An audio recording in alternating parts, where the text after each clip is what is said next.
Welcome to Beacontech. This is episode 18 of the video podcast about internet and technology news that matters for the St. Louis region. And I'm your host, Brent Jones, presentation editor here at the Beacon. This week, the NewsHour comes to St. Louis, Geocities closes down, and oh no, swine flu. Remember, you can find links to all the sites I mentioned by visiting www.stlbeacon.org/tech and look for episode 18. Ready? Here we go.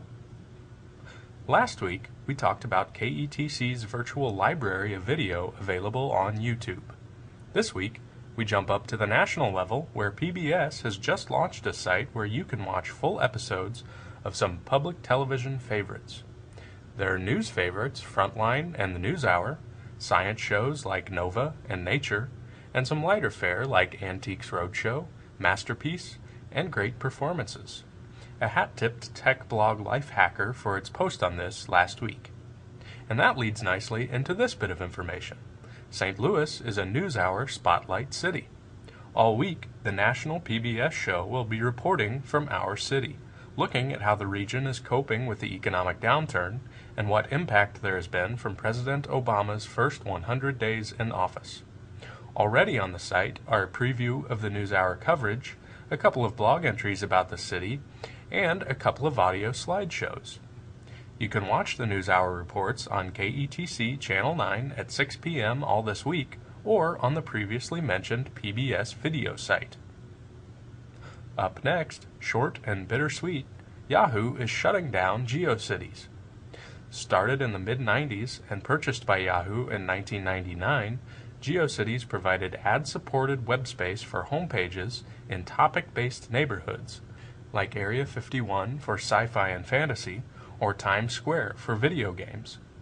The Riverfront Times blogged about this one last week and pointed out a couple of St. Louis-related sites that still use Geocities, namely the American Czech Educational Center and the Art Loft Theater. While Geocities isn't taking on any new users, it does claim current sites will be up until later this year. Finally, oh no, swine flu, everybody panic! Well, don't panic actually. So far, there haven't been any cases confirmed in Missouri or Illinois. There have, however, been a number of cases confirmed across the U.S., so take the normal precautions. Cover your mouth and nose when you sneeze, wash your hands, all the things you should probably be doing anyway. There are a couple of internet twists to this. One is a pretty detailed Google map by someone with a screen name Nyman, who lists biomedical research in Pittsburgh, Pennsylvania on his or her profile.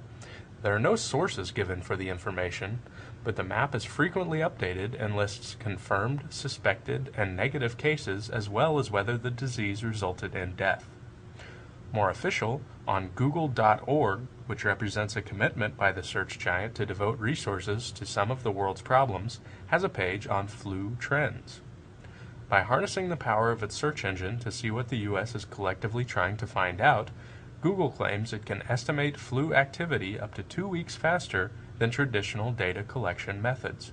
There's a chart with trends both nationwide and state by state, and although there's no uptick quite yet, the data is only current through April 26 so far. So it's another place to keep an eye on. Well, that's all for this week. Got some St. Louis-related tech-type news to share? To pass it along, or for any other suggestions for Beacontech, head to the site and leave a comment, or email me directly at bjones@stlbeacon.org.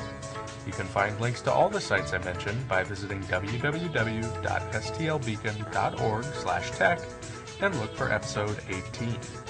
For the St. Louis Beacon, I'm your host, Brent Jones, and this has been Beacontech.